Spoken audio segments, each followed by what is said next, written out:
the conference organizing committee, respected elders and leaders, fellow academics, dear participants, we express our deep appreciation for the opportunity to engage in dialogues about sustainability from a Hindu perspective. And so, this is the presentation outline. We would first discuss the global discourse, and we will touch on transformative sustainability. After that, we will talk about what our purpose of the presentation. We will explore the principles of Hinduism, and then we will share with you a Hindi mythology that tells about the origin of coconuts, and Trishanku, that's the Sanskrit term. Implications, and then we will discuss the implications for the mythology using diasporic literature and transmodernity theory. So when we talk about global discourse, it means that what is the world all over talking about sustainability? What is the global discussion? The global discussion due to the onset of climate emergency, and we all know that this climate emergency has been induced by humans. It's a human-induced problems, and now we are looking towards sustainability, and the global discourse is trying to tell us, look back to our ancestors, look back to our culture, our tradition, traditional practice, so that we can slow down the process or the damage that we have already done. Of course, we belong to the Southern Hemisphere, and we cannot overlook the fact that it is the bigger countries in the north that have the power to control the so-called indigenous-focused sustainable development practices. We will allude to that a little later in the presentation, but there is a lot of consensus amongst the discourse on sustainable development that indigenous-focused sustainable development requires deep transformation in ways humans associate with the ecosystem. Transformative sustainability, therefore, calls for inclusion of traditional knowledge that reflect the beliefs, values, and practices of different cultural groups. This is according to Williams 2018. While Williams said that, it is also true that in a plural context like Fiji, there is indigenous group, the natives, and there is this non-indigenous group, the non-natives, which I belong to. So there is an indigenous worldview, and there is this participatory worldview. They coexist, and therefore, to achieve deep transformation, it is not an easy task. We can say it, but to manifest it, it is really challenging because it asks us to cross boundaries. It asks us to drop or remove our hegemonies, the ideas or the stereotypes that we hold. So Walker says that plural contexts require fundamental redefinition and restructuring of sustainable development. And it requires a greater sensitivity and respect for different perceptions and knowledge of nature. Now the conference, the Vakatabu conference provides that space that we need from a participatory point of view to reflect on the diasporic Hindu literature or the mythology in our religion. Throughout the conversations that have been happening resonates much of what is underpinned by Hinduism, such as the stories about resilience emerging from our unique vulnerabilities. The Nana story yesterday. Our Professor Bamba talked about recovery of our identity, being resilient from the margin. That was today's devotion. And then the first presenter, we talked about wisdom of restraint. All these are common elements that capture the vision or that capture the essence of many different cultures. So if we want transformative sustainability, we need to talk together. We need to work together. We need to know the indigenous worldviews. We also need to know the worldview of others who are not natives. So that's the participatory worldview. So with this in mind, we have two purposes today. We would like to initiate dialogues to improve mutual consciousness of each other's distinctness.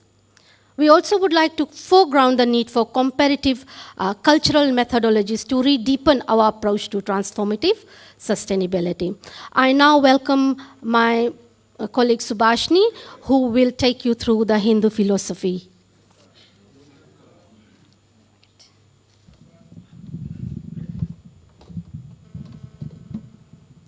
Namaste, Nisambula, and good morning, good afternoon to you all. Diasporic Indians are the second major ethnic group in Fiji, and most of them follow Hinduism. It is a way of life, I would say.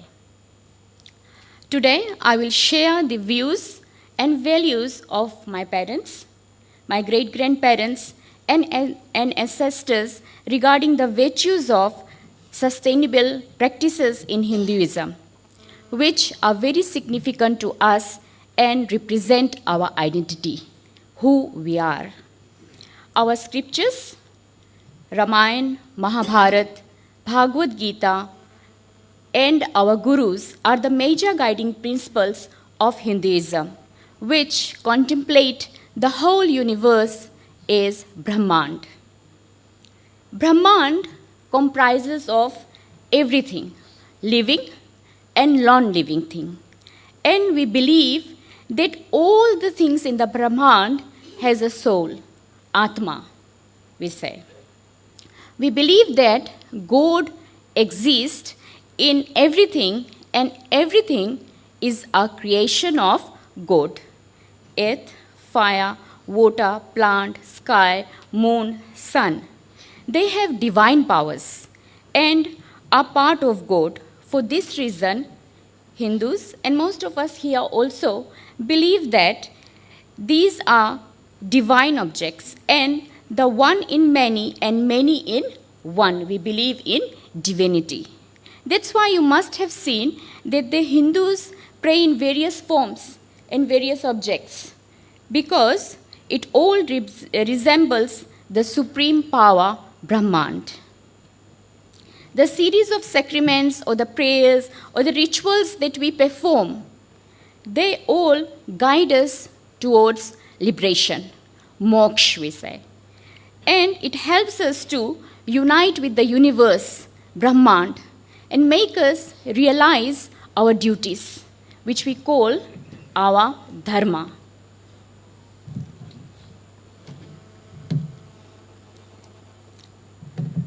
Now, what is dharma? Many people relate dharma to religion, but it is not just religion. Dharma is our responsibility.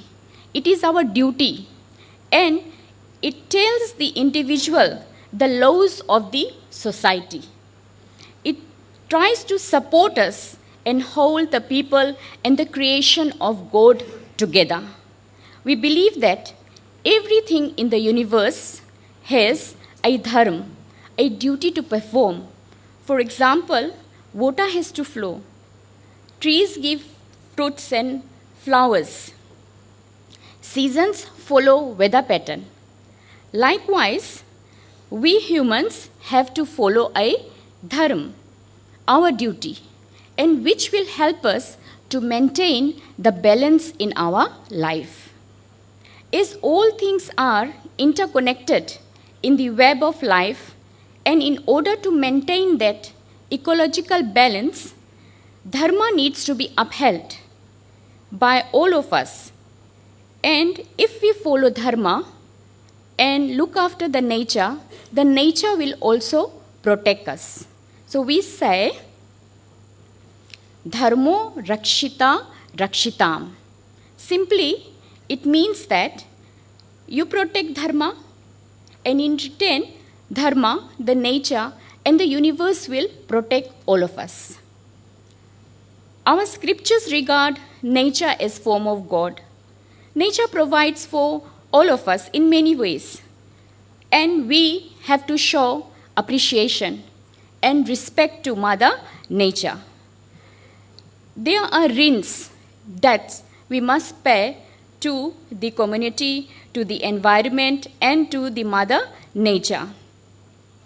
Earth has protected us, provided us food, shelter, different ways. So it is our duty now to look at our resources and work with it, appreciate the beauty and different ways of living. We believe in the phrase Vasudeva Kutumbakam. Vasudeva Kutumbakam. Here, Vasudev means mother. Kutumbakam means extended family. Now, if earth is mother, then we all are the extended family members of the earth mother.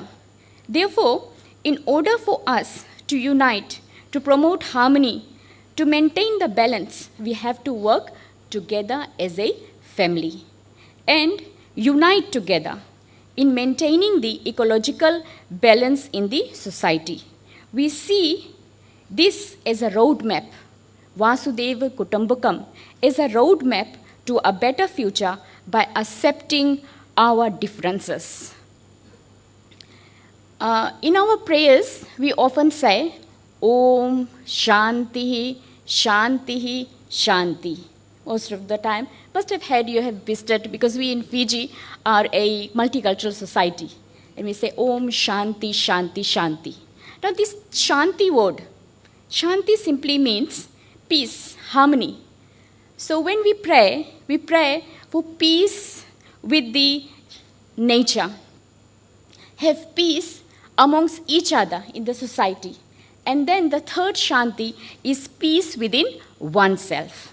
So here the notion of environmental harmony is imbued in our cultural rituals and sacraments.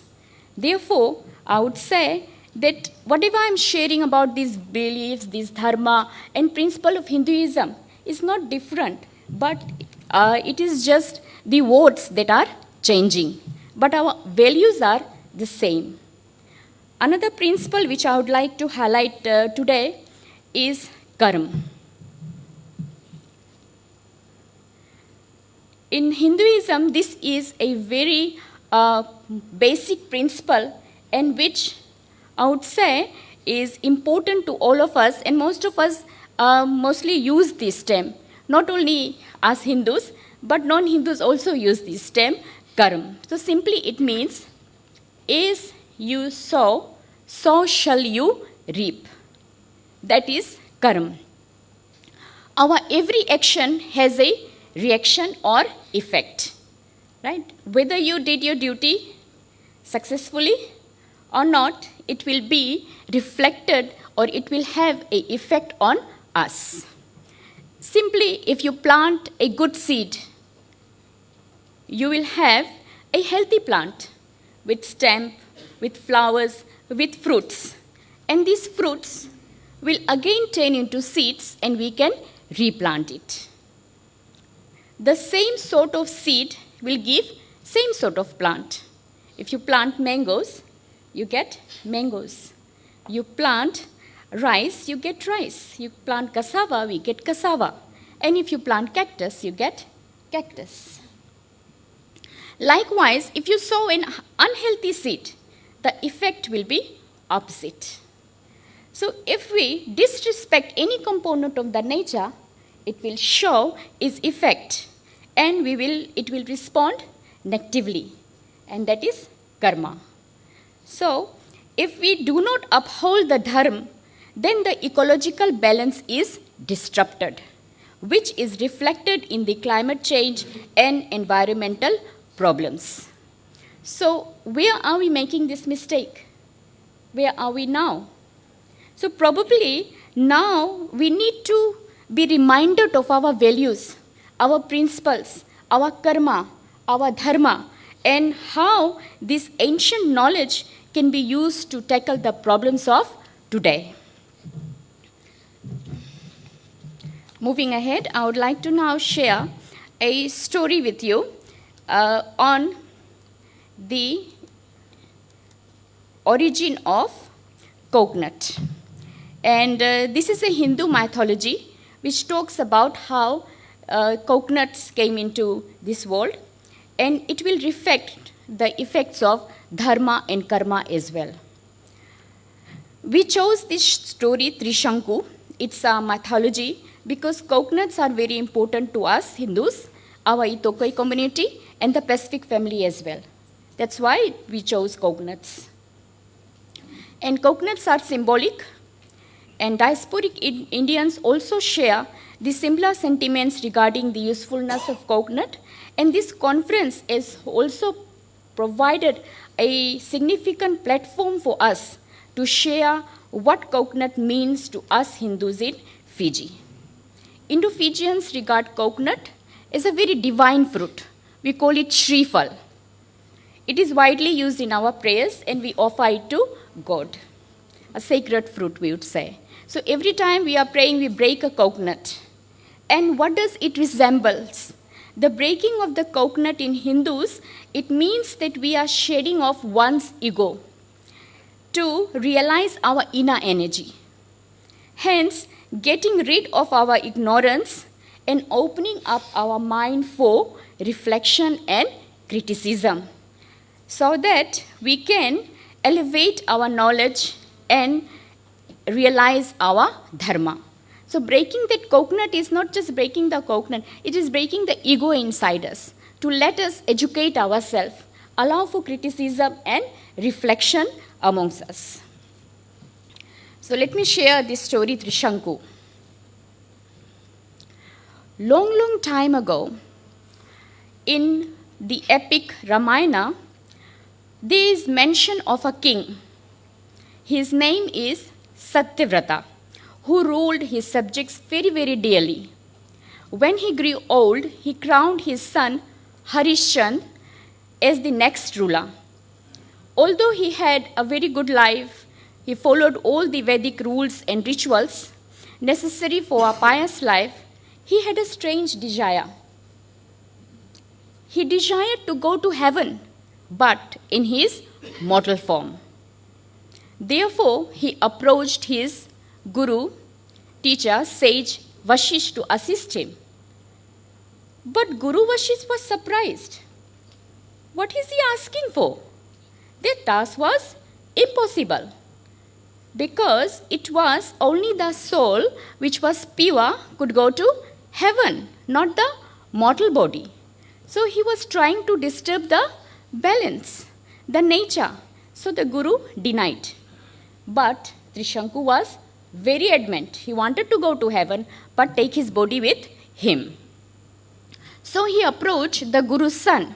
He went to him to get help and to assist him to take him to heaven. Even the son also refused. But when the Guru Vashish came to know that king had gone behind his back and approached his son, he grew very angry. And he cursed him. And he told him that you have broken the balance and you have committed 3 great sins. So he cursed him. And he would wander around the world without any great sin. From that day onwards, the king Satyavrata was named Trishanku, means 3 sins that he did. Trishanku was very disappointed, yet he does not want to leave his determination of going to heaven. So he approached another sage, Rishi Vishwamitra. Once during his time, this king had helped Vishwamitra. So Vishwamitra tried to repay his goodness by helping him. As the pujas began, the king started to rise towards heaven by the help of this another sage. On the way to heaven, there is another lord, Lord Indra, king of all gods, saw Trishanku entering the gates of heaven in his mortal form. He got very upset. He got angry and caught hold of Trishanku and threw him back towards the earth. And Trishanku cried for help from his guru who had sent him upwards. So the guru tried to assist him, and meanwhile Trishanku was stopped from falling towards the earth. Now he hung between the heaven and earth. So he is in a middle space. Trishanku was hanging upside down in between earth and heaven. Then Rishi Vishwamitra realized that he has misled and therefore used his powers to create a separate world for Trishanku. Rishi Vishwamitra told Trishanku that he would be there in this third space, in the middle ground, neither heaven nor earth. But later he realized that at a time Trishanku will fall to the ground because of earth's gravity. So he put a pole from the earth to support Trishanku. And that pole later transformed into a coconut tree. And Trishanku became the fruit on top of the tree. Trishanku's beard became the fiber of the coconut tree. When one removes the fiber of the coconut, one can see two black circles and which resemble the king's eyes. So that's a myth regarding the origin of coconuts in Hindu mythology. The implications of this myth is very important, and we will share the implications. The Trishanku myth can be used as a means to engage in dialogues about spaces for diasporic Indians in a plural society. And now my friend Ms. Runaaz will take you through and elaborate further on the implications of this story for us. Thank you. Thank you, thank you.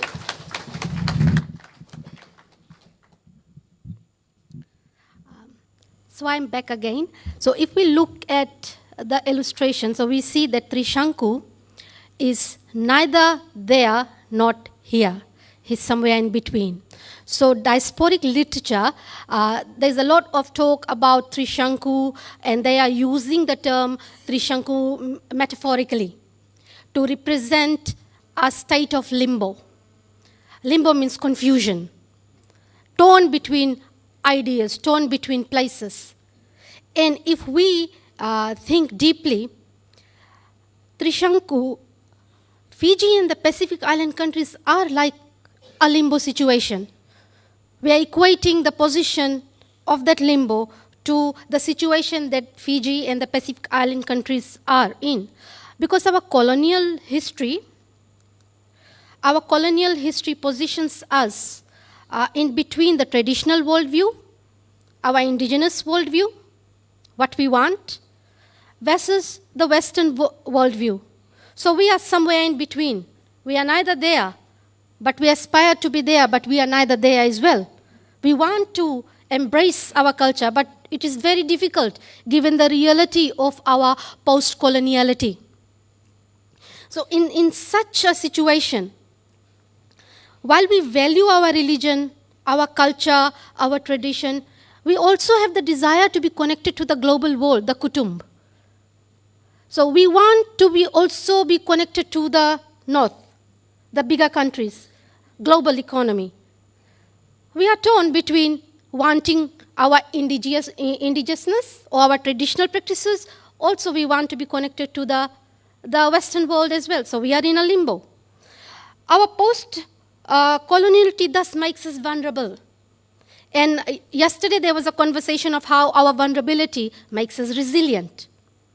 So that is something to be explored on.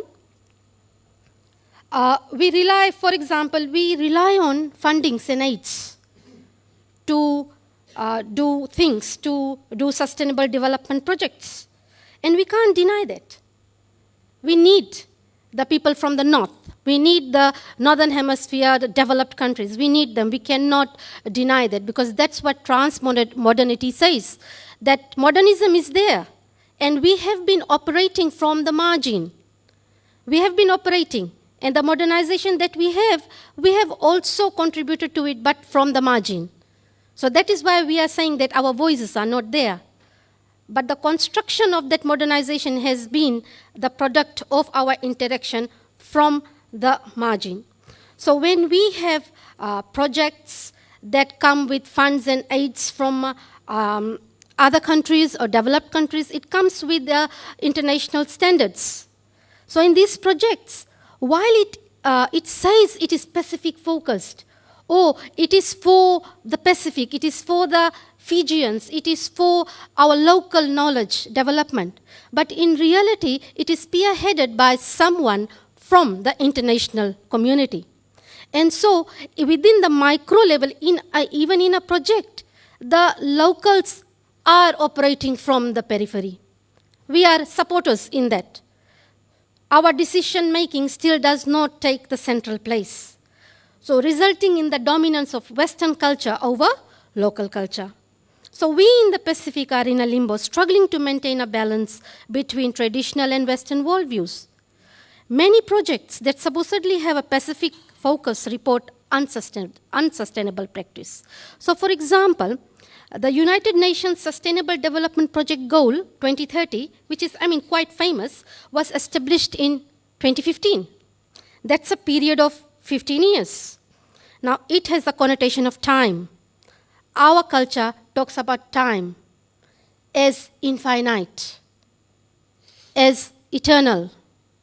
So, when we talk about projects like that, the implication is that the projects and the associated funding has a limited life.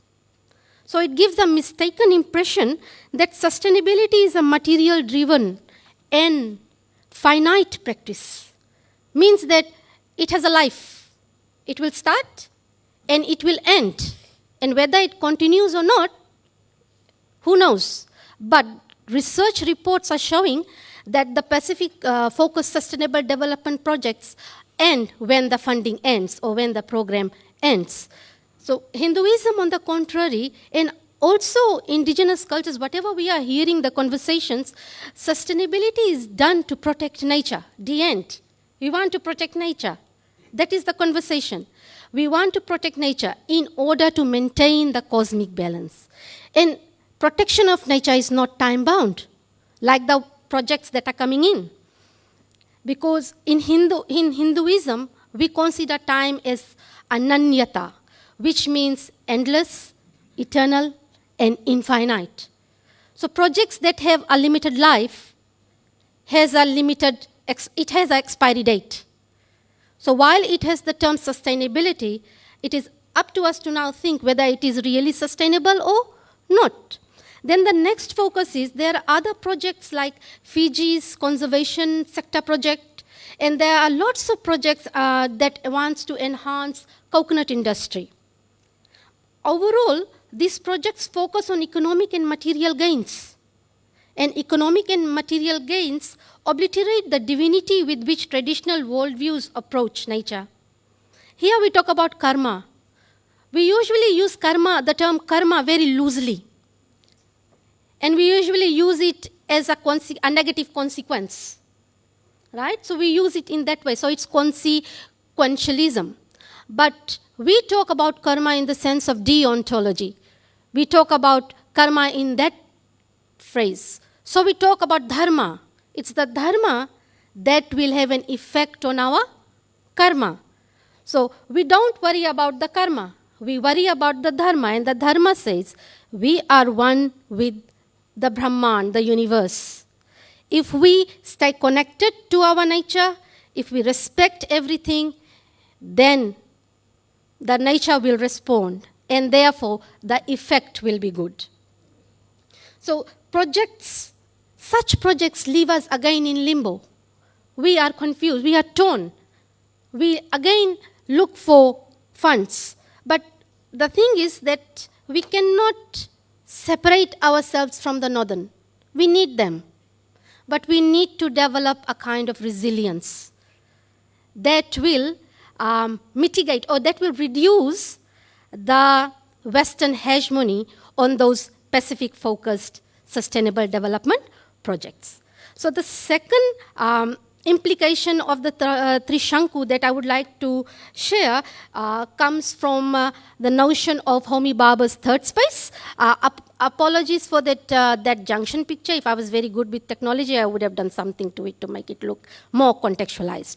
But what we are saying is that because Trishanku was in that state, in a limbo because of a punishment, he was pushed from heaven. But the result was the emergence of the coconut tree, which is a divine fruit, which is also commonly known as the tree of life. So Homi Baba says it is a third space that can give us hope and positivity. So we look at that third space in a positive connotation. And we say that the Trishanku position can also be perceived as a place where we acquire hybrid transnationality. But we thought about this space because Homi Baba is talking about diasporic Indians, and so he's talking about the impact of everything in that space on that individual. But we are saying that it is not only the individual that gets affected, but also all those other interacting factors. So we are saying that that third space may be a junction, like that illustration there, where all the connecting pathways lead to a middle space, the Trishanku, that provides a space for plural societies to communicate. So we are looking at the junction where plural societies, they interact. They interact, so the indigenous worldview and the participatory worldview come together to interact creatively based on genuine collaboration. However, we do not mean that when we come to that common place, the uniqueness that indigenous or the natives have to the land is ignored. We respect that the indigenous people have a unique connotation, unique relationship with the land. So while maintaining that uniqueness, we need to also embrace the diversity. We need to embrace the diversity. So that is what the Trishanku space is telling us. So we recognize that both the worldviews are closely related and each is vital to our collective existence. In fact, when we talk about deep transformation, sustainability considers the difference of each worldviews interacting in this third space crucial to mitigate the social, the environment, and the economic issues in the post-anthropocene. Post-anthropocene means we have already damaged the earth. It's already done. What are we going to do about it? How we are going to solve it? And transformative sustainability tells us that we need to find that space where the heterogeneity, where the different groups can come and meet with a mutual desire to save the planet. And here, while we recognize our differences, we also recognize that we cannot operate without each other. So we respect our differences, at the same time, we learn and enrich. So in conclusion, I would like to conclude by saying that like many of the conversations from different cultural groups, Hindus also see divinity in every aspect of the Brahman. Hence, sustainability is an implicit construct to the Hindu way of life. And mythologies provide insights into our cultural practice. Like Hindus, we have our mythology for coconuts. I invite other Pacific islands so that we can hear your stories and see what are the common things. Like our professor said yesterday, that coconuts are taken for granted. And we often assume coconuts to Moana. The Disney Moana portrays coconut and misinterprets. That's a criticism. They do not do a good job of representing the coconut from the indigenous perspective correctly. So if we go, when we look at coconut, the Western community sees it as an attraction, white sandy beaches, coconuts, and tourists, a way of earning money. But coconuts are very symbolic to our culture. So let us engage in that. So in coming back to the Vakatabu, it is time now to pause and find that third space where we can self-reflect, share, and find the parallels and the convergence in our diverse cultural practices. Because this will ensure that we can think clearly about our choices and decisions. We develop the wisdom of restraint, like our keynote speaker, first speaker said, so that we can distill practices that to protect humanity and the environment. And never mind we are operating from the margin. We can still be resilient to the incoming ideas, incoming funding. We can have an upper hand if we show a collective resilience, so that the projects that come in, they are successful. They do not have an expiry date. So we would like to extend that expiry date to mean sustainability. If we genuinely come together in that, the third space, the junction, the Trishanku motive that we are using. So becoming genuinely aware of the diverse worldviews in plural community is the necessary first step towards transformative sustainability practices, and one possible way to be resilient to the Western hegemony. So we end our presentation. Om Shanti, Shanti, Shanti. Thank you.